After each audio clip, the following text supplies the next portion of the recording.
back to Exclusive News and our segment All About You. I'm Bill Wagner and this is Tom Flanagan. Don't forget that last segment we were talking about the muscular system.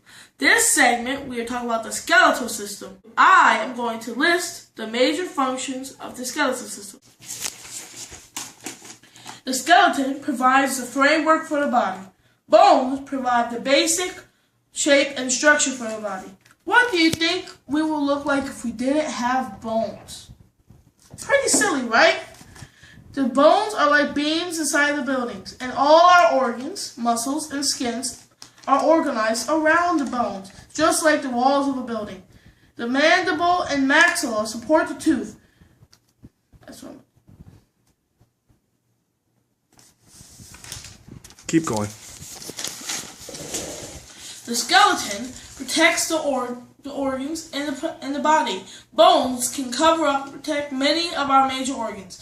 They are like an armor that protects our insides. Inside the long bones in our bodies, there is a cavity that is filled with a substance called bone marrow. In this tissue, new blood cells are produced and damaged blood cells are repaired. Red bone marrow produces red blood cells, white bone marrow, and other blood elements. The bones are the levers that help the body move in different directions and in different ways. The bones themselves can't move without the muscles that are connected to them. Mineral is a substance that the body needs to carry out all our bodily functions like thinking, breathing, and moving around. One of the minerals that our body needs is calcium. Calcium is a major part of the bone, and this is where the body stores its calcium. It is very important to make sure that you eat enough calcium each day, because if you don't get enough calcium, your body will take the calcium and eat from your bones. The less calcium the bones have, the weaker it becomes. Thanks, Tom. Now we're going to talk about some fun facts and how it works with the other systems. Did you know that some fun facts are there are 206 bones in an adult human body? A baby is born with 300 bones. That means that bones fuse together and fuse together to create one big bone. Bones do not move on their own. They need help with muscles attached to the bones. Did you know that also bones have life? That's how they fix themselves when you break your arm or leg or collarbone. And also the largest bone, about 1/4, that's a lot of your body, is your femur bone.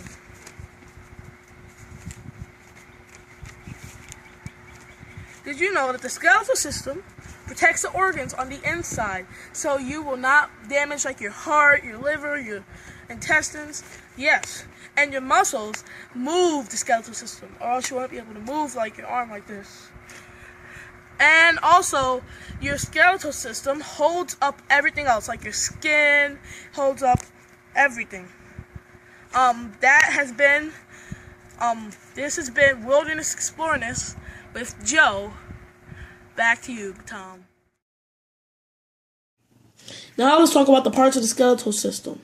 We have the cranium, the maxilla, and the mandible, which is just like the teeth.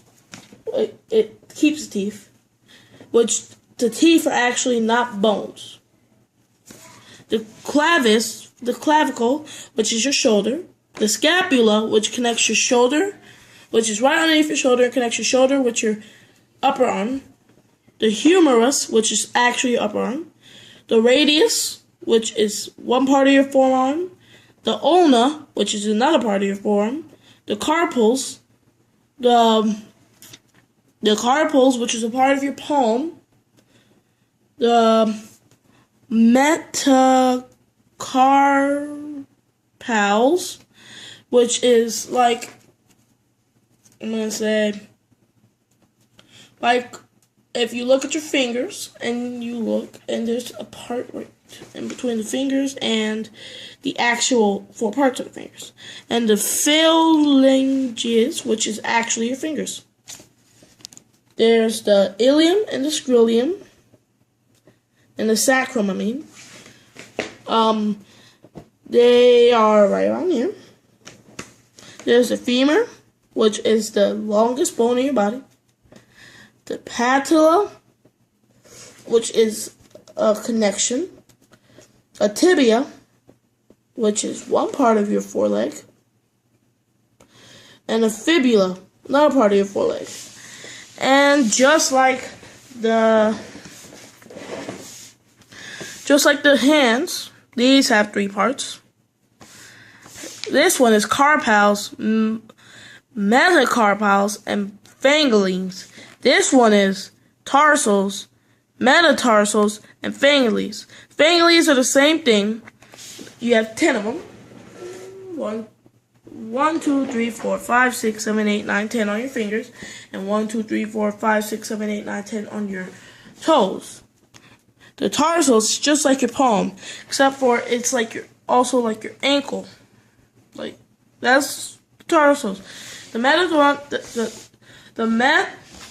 metatarsals are inside your foot, like the bones connecting the tarsals and the fangines. And that is all for the skeletal system. After these messages, we will be back and talk about the nervous system. Ka-ching.